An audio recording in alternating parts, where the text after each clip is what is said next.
YouTube.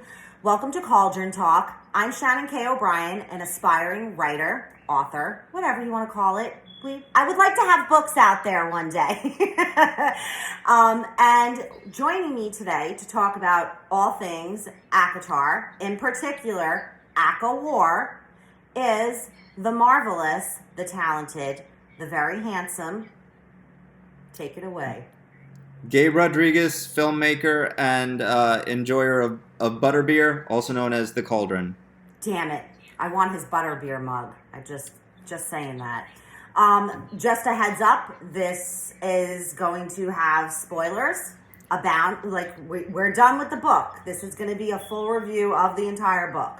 And we have potty mouths. So there's going to be adult language, you know. Just a heads up. All right, so Gabe, okay. Going into this book, did you have any expectations? And were maybe some of them met or not met? I don't know, like. Oh man, well, okay, so book 3, it's the end. And I know it's not technically the end, but it's the end of this story arc. It's the end of Feyre's arc, right? Well, yeah. So I had expectations and I had predictions, and some of those predictions were not met, and I'm a little disappointed because I really liked some of my predictions. Okay. But I would say there were parts where the book surprised me in a good way, and it surprised me in a bad way. But I guess the short review is, this is my favorite of the 3 books, and there's parts in it that are really good. It's just a little bit hindered because by being book 3 of the trilogy, it's kind of defined by the end. And so the end is going to be what makes or breaks it. And I feel most of our conversation is going to revolve around the very end. Okay. All right. Do you want to go there now, or do you want to discuss some other things before we discuss what I feel very passionately about, which is the ending to this trilogy? No, actually, why don't we build to it slowly? So, okay. Yeah. All right, yeah, that's other fine. stuff you got. All right, so I really enjoyed the beginning of this book as much this time with my reread as I did the first time. I loved that she went into the spring court and just created havoc. Like, all of the little things that she did, I was like, oh, you sly little bitch. Yes. Honestly, I wish that part had been longer. I wish we had spent even more time with her in the spring court. It was really great. I agree. But I also, what felt fast to me this time, that seemed very long my first read, and it really wasn't, was like her traveling with Lucien, trying to go through the courts. And it felt like this, like, it was almost like a Lord of the Rings type, like, you know what I mean, journey. But this time around, because I was like, oh man, come on. Like, all right, we're out of the spring court. She can't cause, like, trouble anymore. Like, can we just get to the night court again? Because, like, now, like, that's how I felt the first time. But this time I was like, oh, this is awesome.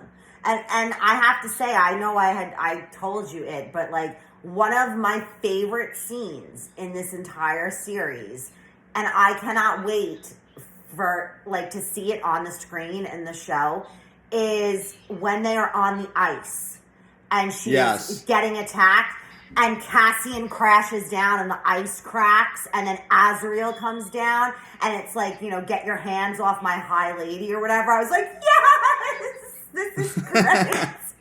This is epic. Because listen, you guys, I know that, like, a lot of people like the kick-ass heroine. I love a good kick-ass heroine, okay? Huge Buffy fan here, all right? Love all of James Cameron's films because he has kick-ass heroines. However, I do love a really good scene where the damsel in distress gets saved, and that was an epic fucking save. So I loved that. Like any trope, when it's done right, it works.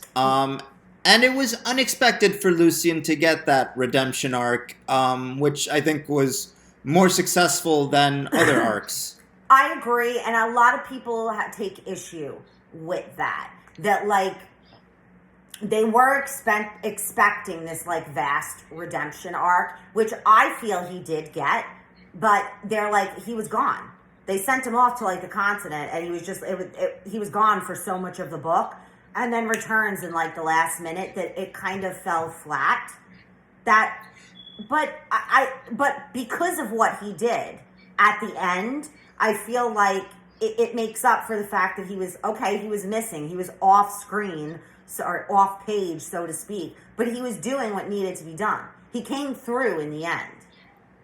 Well, I think he came through at the beginning, too, in those scenes that you were describing. Yeah. Those scenes were the heart of his redemption. Absolutely. Like, he proved that, like, listen, I'm sorry I was a dick, but, I'd like to make up for it if I could. But then, a lot of, you have people saying, okay, but did he only do that because he knew Feyre was the in with Elaine? And it was that mating instinct that, like, I don't choose to believe that. I think he's always been a pretty decent guy. And this is one of those things where, like, I really would love to see this once adapted to TV, because I think seeing all of this in a visual medium, seeing what actors will do with these characters, will make me reappreciate it.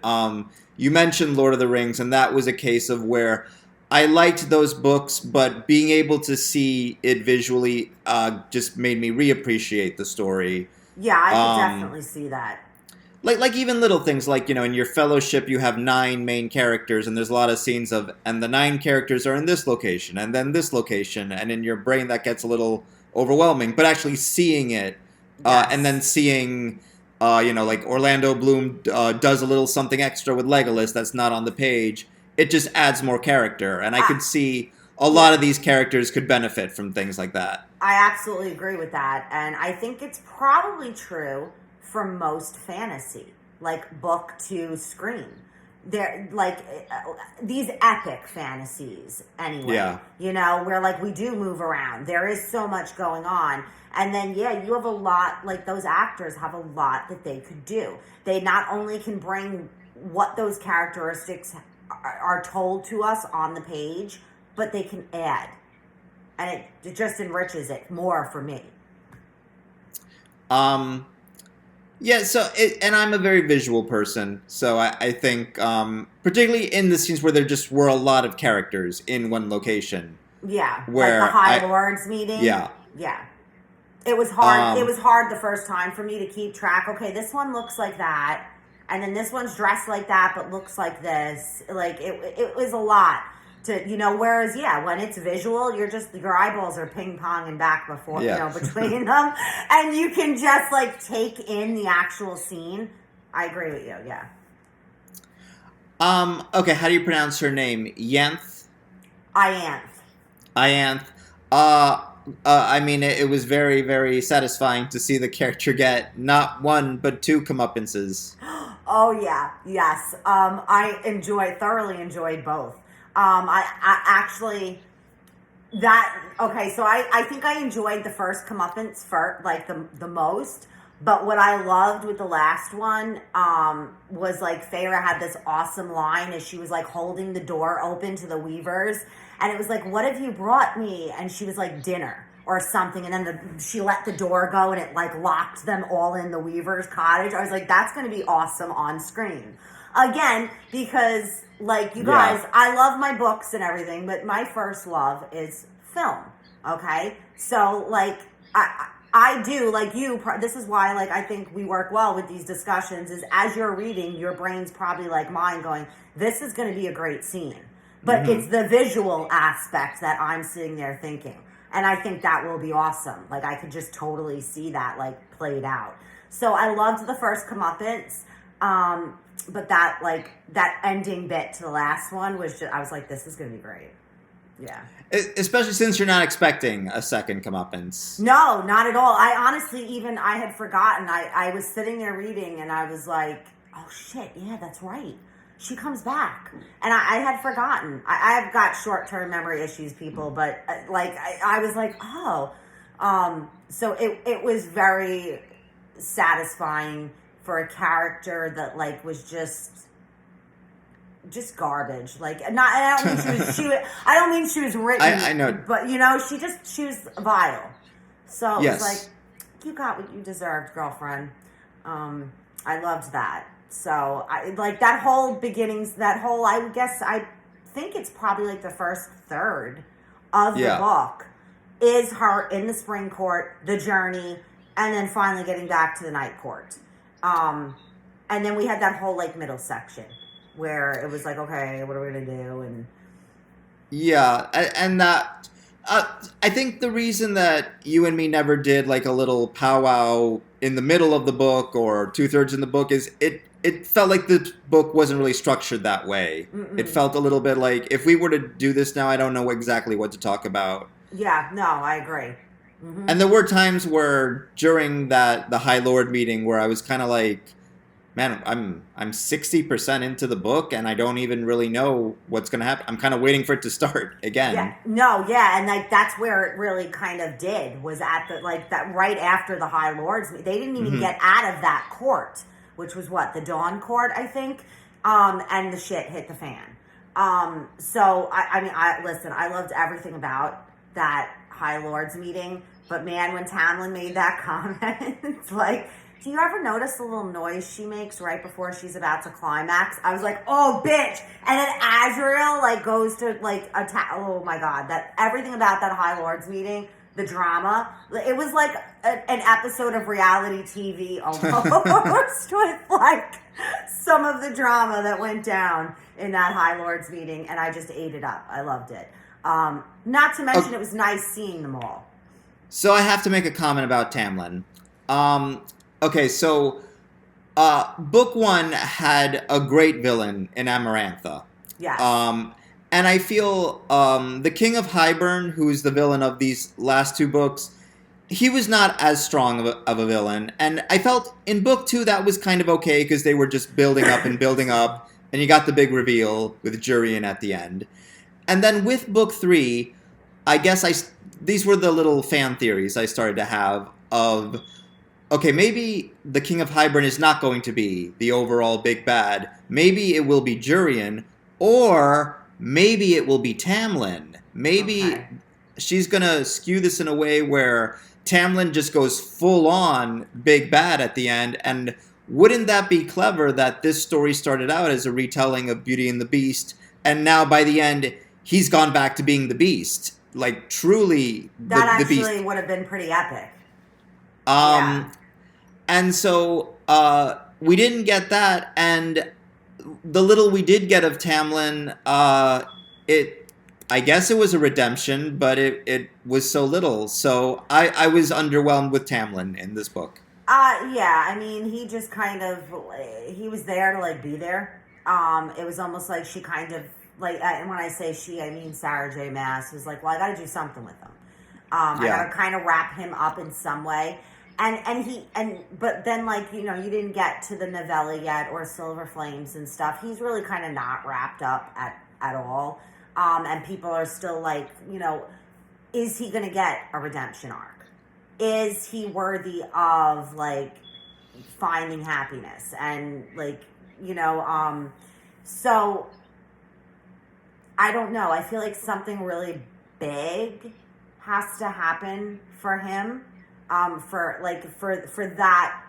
him to get, like, a redemption, like a legit, like, okay, this guy did a lot of bad, but he is worthy of a lot of good now, because, like, the way they left it off, like, it's pretty much like, you know, he went back to the spring court with his tail between his legs and is just going to sit there and be miserable and sulk. And as of right now, I'm okay with that. Like, I'm okay, go sit in your manor by yourself, and, like, yeah, all right, you helped. And, I mean, I guess what won me over a little bit with him was at the end when he drops the kernel of power, and he's like, be happy, Feyre. That was something, you know what I mean? Like, because, I mean, he did, if he wouldn't have done that, like, then we wouldn't have had the resurrection.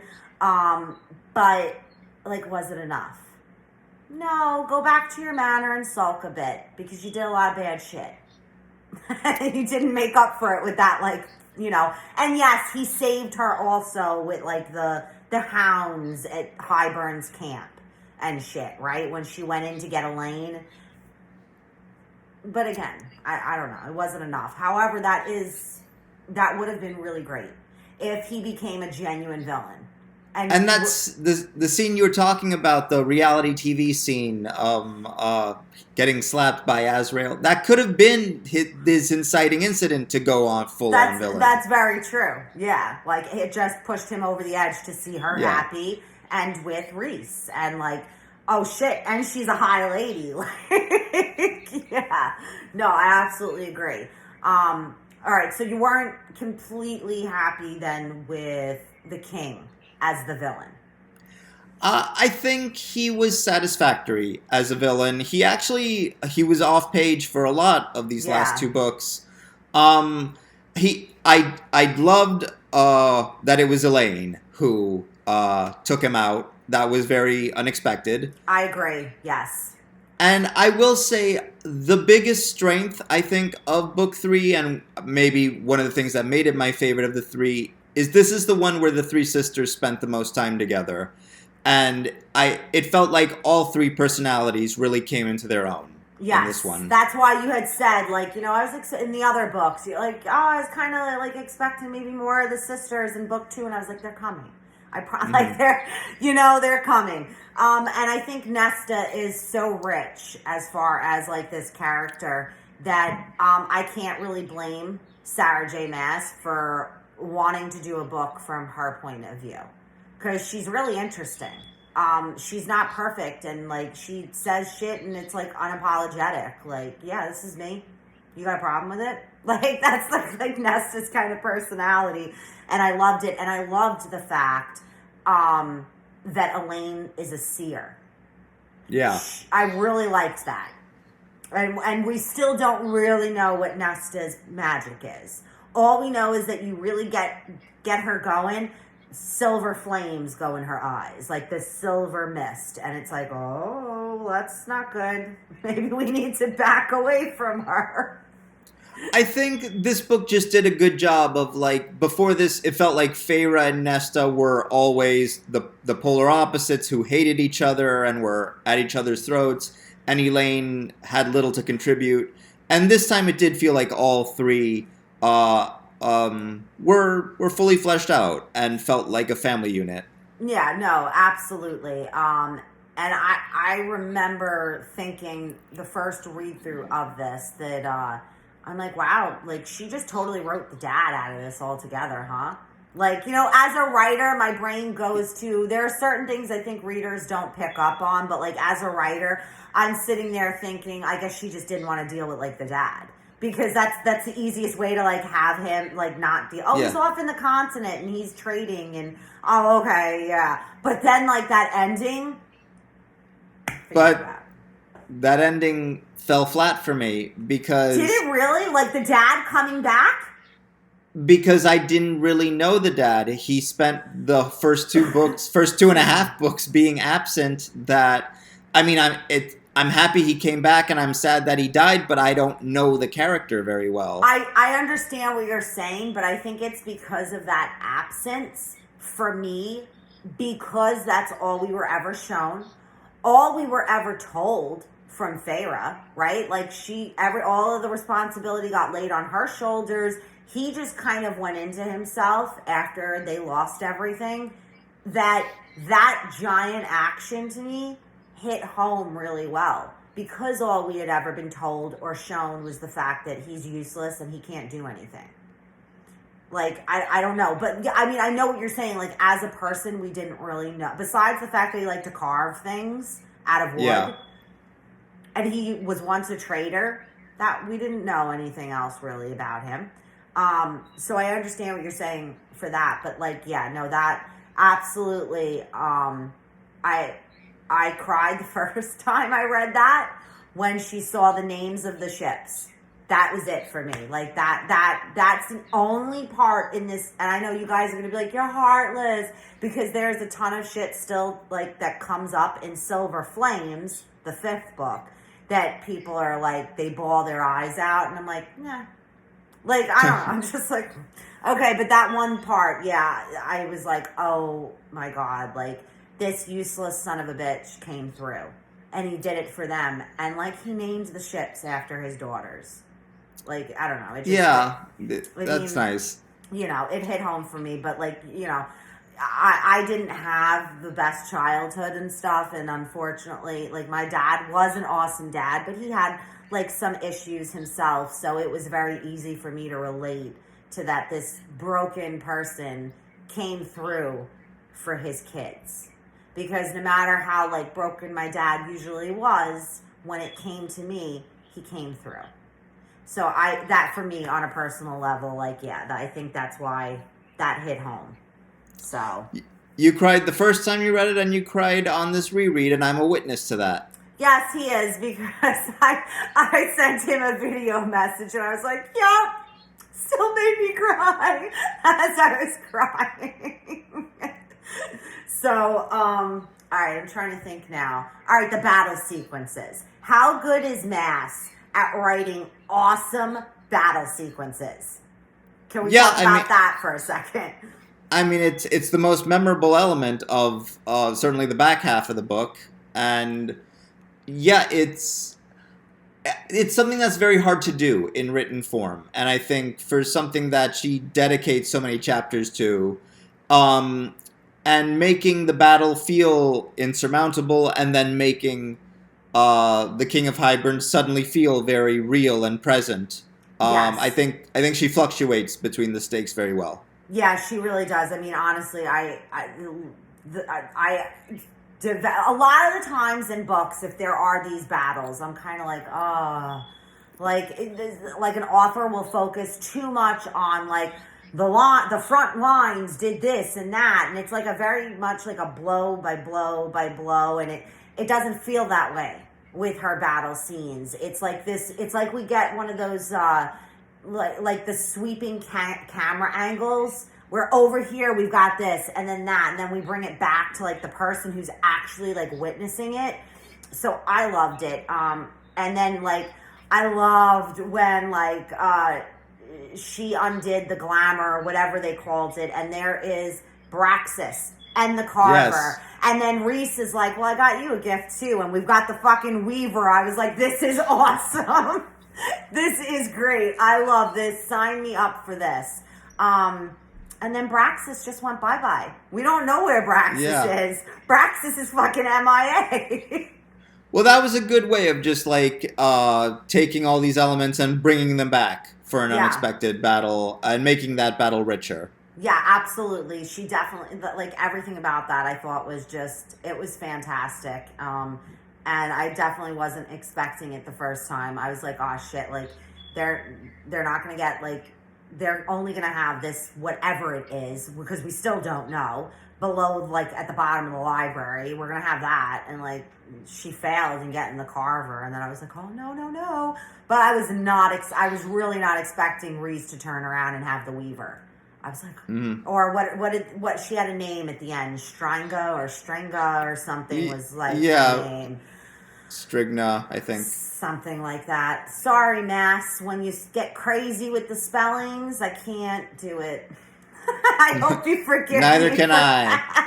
I hope you forgive me. When you do the keyboard smash, this girl does not try and figure it out.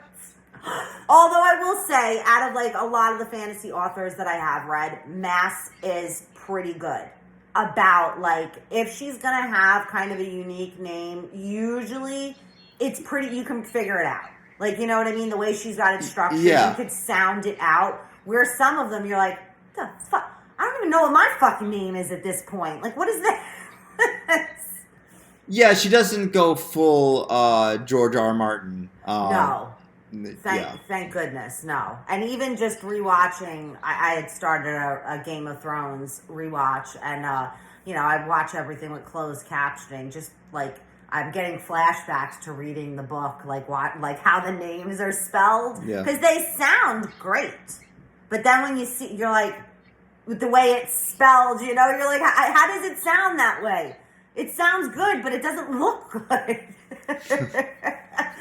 So, no, I'm just trying to think, like, and then there were some good quotes, I felt like, in this book, and there's a couple that like I see on the fan book groups on Facebook that people get tattooed on themselves.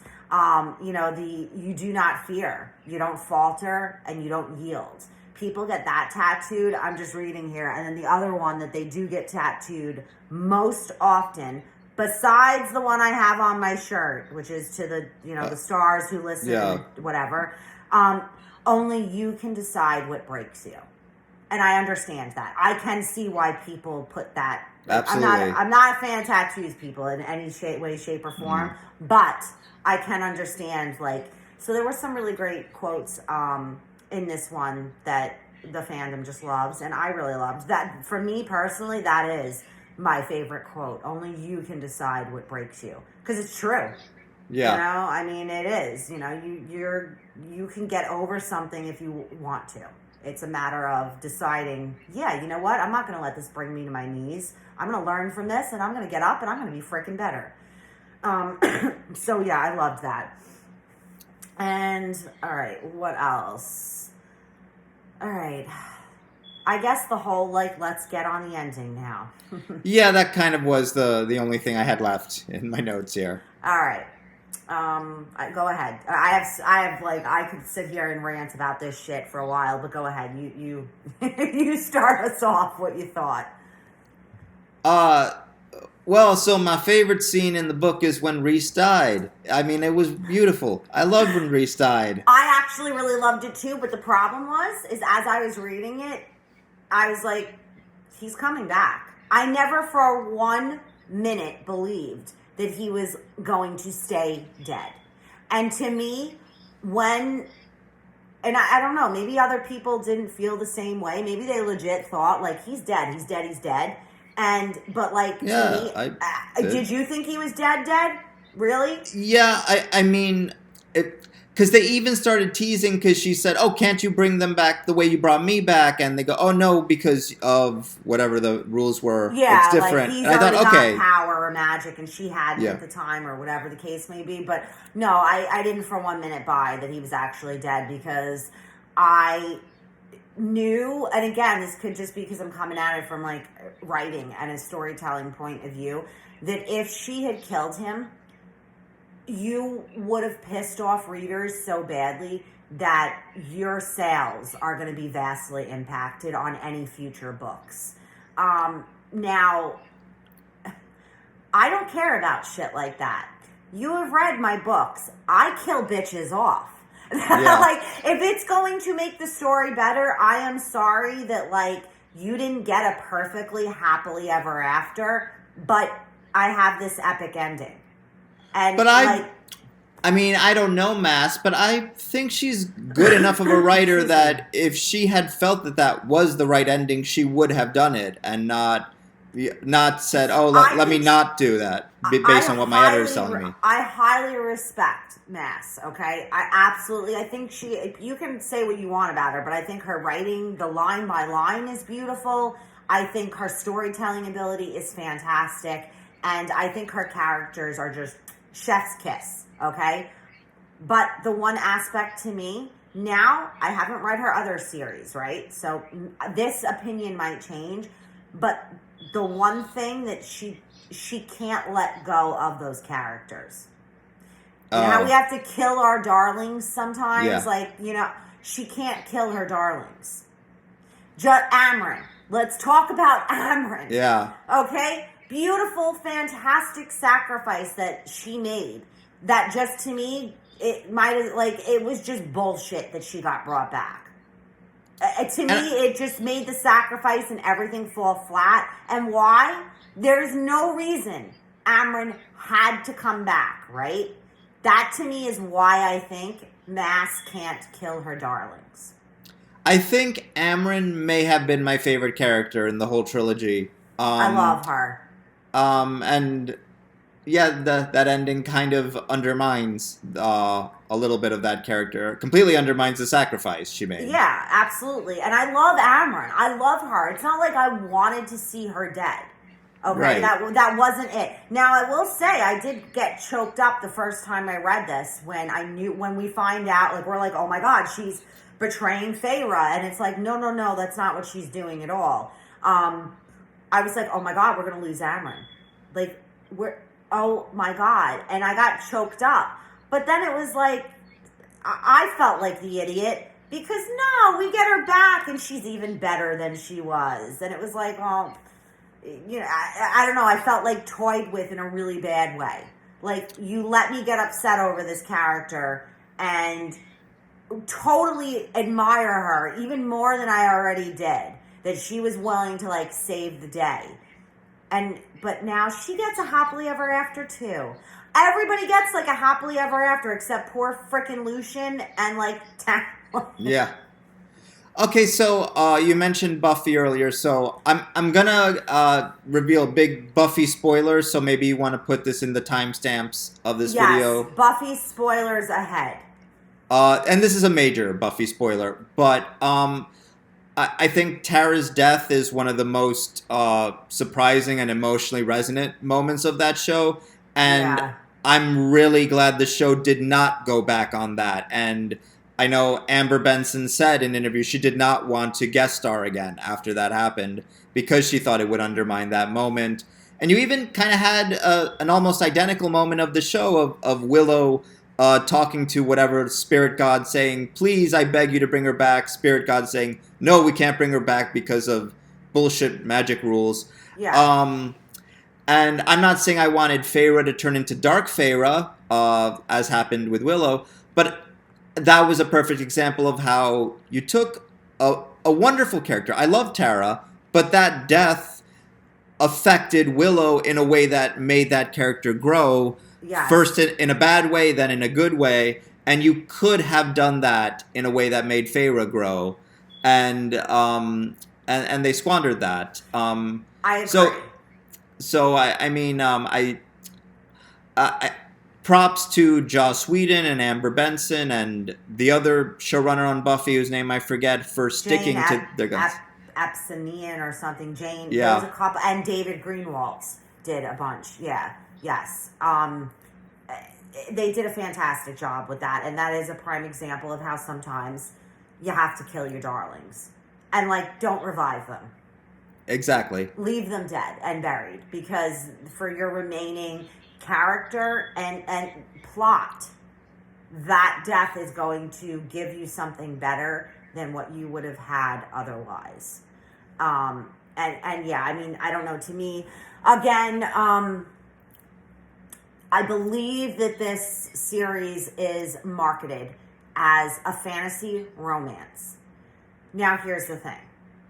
If you are marketing it as a romance, not a fantasy with romantic elements, but fantasy romance, there is no ifs, ands, or buts about it with romance. It absolutely has to have a happily ever after for the love interest and the main character. It's a no, like, you can't get it. That's like that is it. That's what defines a romance versus something that is a love story. A love story is Titanic. It ends bittersweetly, right? Yeah. Okay. A romance is not that. A romance is they get together and they live happily ever after. And, okay, let's say, I know you say, well, Mass would never allow it to happen, but let's say Rhys had stayed dead. That could have just been this interesting dynamic of Feyre realizes, wow, you know, I made the choice between Tamlin and Rhys. I made my choice. My choice ended up dying, but you know what? I still made the right choice, and I'm still a stronger person versus if I had stayed with Tamlin. And now she's the High Lady of the Night Court. Yes. Like, you could have done so much with that. Yeah. So incredibly much. I agree. Okay, I'm not going to lie, though. I would have been one of the people that probably would have tried to find Mass's address just so I could have sent her a strongly worded, real handwritten letter about how I will never buy another one of your books again if he had stayed dead. But I do also understand what you're saying and how great that could have been. And before I forget to mention it, can we talk about, please, the asshole bargain they make at the end? about how if one of them dies, the other is going to immediately die. Their lives are now magically entwined with each other. And here's why. Listen, I'm a hopeless romantic, you guys. I absolutely love that. But, and if I could do such a thing with my partner, Jay, I would gladly do it because I don't want to be around anymore if he's not around. But we are not planning on having children. We know they have a son. So now, for whatever reason, I don't know, let's say Rhys is out swimming and gets a cramp and drowns. She's dropping dead. Who's taking care of the kid? Like, to me, there couldn't have been anything more selfish that these two did. Yeah, I agree. Okay, I'm just like, I was like, what the fuck? And also, like, that's, even if they didn't have kids, that's just not healthy. Like, you... It's not, but it's grand and it's romantic, and I would have let it slide. Again, I agree with you, it's not healthy, okay? Like, it's codependent and it's mental. I think as good as it is to love your partner and want to be there for your partner and you know, have that relationship, you can't limit your life on that. I think your partner would want you to go on, and you, for your own health and safety, should want to have your own identity. I agree with that, and I have stopped bringing it up because it just pisses Jay off. I'm like, you understand that, like, when you go, I'm following you, right? Like, I'm going to be here maybe an hour, and it pisses him off so bad and upsets him that I've just shut up about it. I'm like, okay, I've told you, I've warned you, like, we're good on this, right? But to be mentally, I understand I am codependent. I understand that, and it is not mentally healthy to feel that way. But I also can't help the way I feel. Like, it's just, like, I don't know. That's how I feel. So I would have gone with it. Especially because, like, that's how I feel. But, like, and I am a very selfish person. But, like, if I had a child, I couldn't do that shit. How could I leave, like, I mean, that's my child. I can't leave my kid. Like, why would you want to? So, like, and again, if maybe we didn't know that they were going to have a son at one point, I would have been okay with it. And then it could have been like this conflict that we could have later in books where, like, oh my God, we made this bargain and we didn't know. And now we have a kid. And now what do we do? Because, like, if one of us dies, now he's not going to have anybody. But, like, that wasn't the case. So I just kind of, rolled my eyes at it the first time. And I really, like, especially because there is, like, this whole thing in book 5. It ties back to this, that I just, like, rolled my eyes at this. I was like, really? Like, you two are twats. I like you, but you're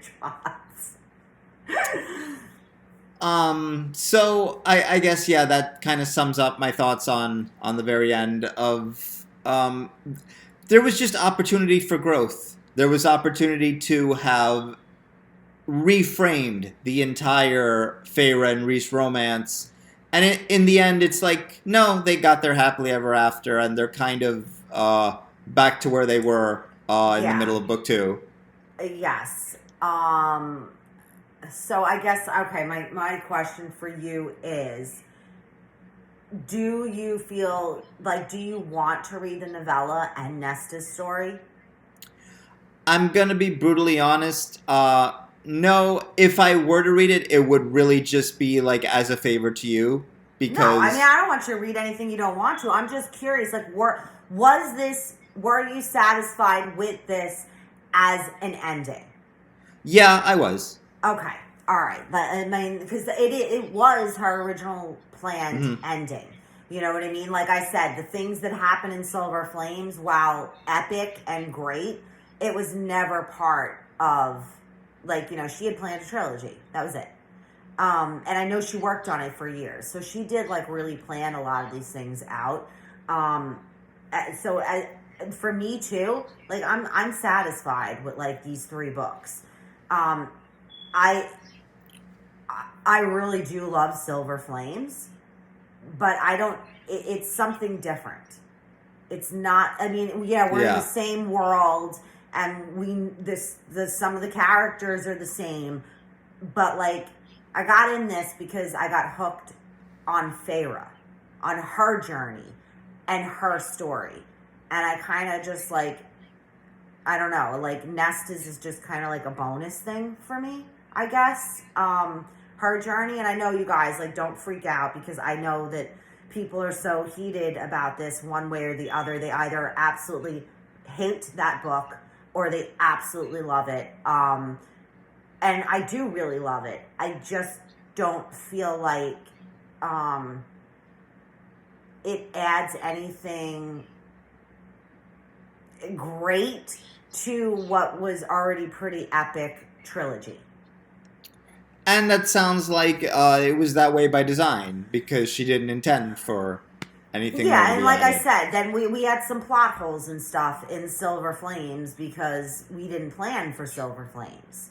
We only planned for those first 3 books. So then to give us, because now like Hybern's defeated, like, you know, yeah, there are still some issues left, but we don't have like this giant looming threat like we did for books 2 and 3.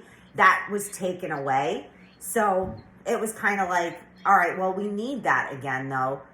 So what do we do to get like something new? And that something new was introduced, and it was like, well, where the fuck did this come from? Like it was like, Right. you know? Okay, I see what you're saying. That reminds me, I know that Lawrence of Arabia is on your to-watch list, and Yes. I was going to say that a scene towards the end of the book, after Hybern is defeated and the surviving High Lords are sitting around to negotiate the peace, that reminded me of a scene near the end of Lawrence of Arabia. Oh, I look forward to it even more now. And, you know, I wasn't going to say, okay, your homework is to watch this 3.5-hour movie before our powwow. But, yeah, without spoiling it, it's just kind of like the aftermath of war and what happens when the victors sit down and negotiate the peace. Are they really the good guys still at that point? Yeah, and I feel like, I mean, like my dad was a big, you know, war buff, like the history. Mm-hmm. So I know a lot about a lot of different battles, and that always, it's always been important to me and interesting to me. Like, what happens after? Like, how do we, like, and it gets left out of so many stories and so many movies too, you know? I should have said books and movies. Yeah. But, and I do love that, like, that was there. So I will really enjoy then that it's in Lawrence of Arabia, because that's something that like they don't incorporate all the time. And the final episode of Game of Thrones showed it being done badly. Oh God, yeah. Like, do you want to get me going on Game of Thrones? No. It's like, don't even. Like, nah. Because like to me there were just so many easy fixes for like like so many easy fixes to make Daenerys bad, and we didn't do any anyway. All right, so you guys, thank you so much for coming along on this journey with us. Yes, thank you. For now, this is the end of Cauldron Talk, but I don't know, maybe if you're up for it. Not right now. I got to finish drafting the book I'm working on. But maybe after that, we'll go down the Throne of Glass journey together. Because everybody talks about, like, that is the best YA fantasy series of all time. Wow, really? Oh, yeah. And, like, my friend Desiree just read it. And she said, you know, she is as ACOTAR obsessed as I am. And she said, honestly, Shannon, she's like, the world building and the characters in Throne of Glass, no competition. It's better than ACOTAR. Now wait, are we going by like a strict definition, like Throne of Glass is definitely YA and Harry Potter's not YA? No, yeah, like Throne of Glass, everybody says, I believe there are 7 books in total, okay? And everybody says, I think it's like the first 5 books, 100% young adults. Not even questionable. Gets a little kind of spicy in the last like 2 books, but they say it's nothing like ACOTAR.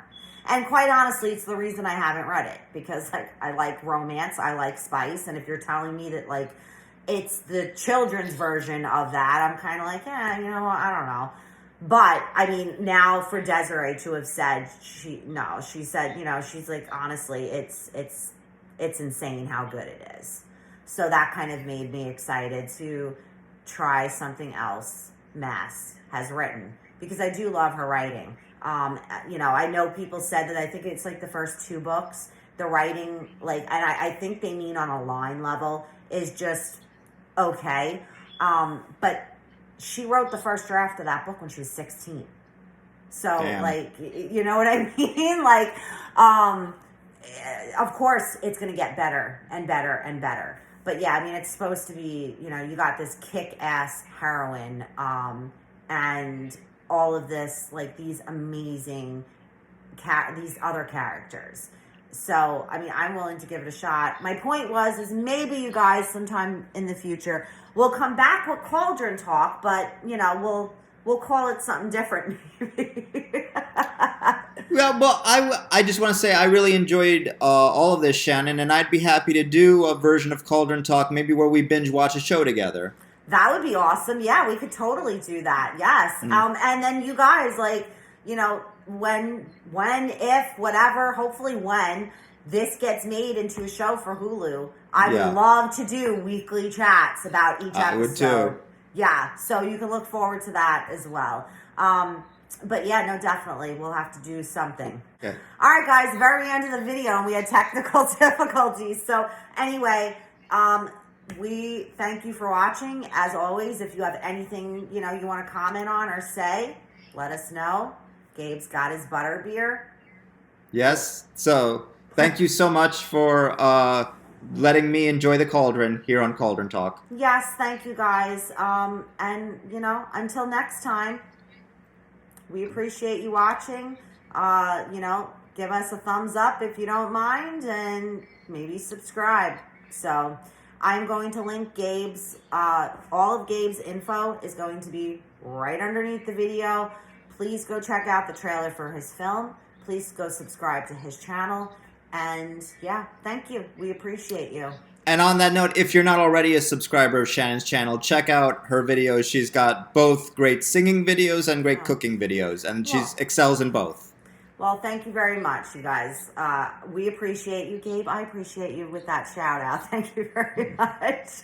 I do hope to be putting up some more cooking videos soon. The next one up on my, to do is garlic knots. So a garlic knot recipe video. I know you've said for a while now, I would like that video. Yeah, I would too. I'll say it again. But all right, guys, thanks a lot. We appreciate you, and we hope you got some enjoyment out of this. All right. Bye-bye. Bye.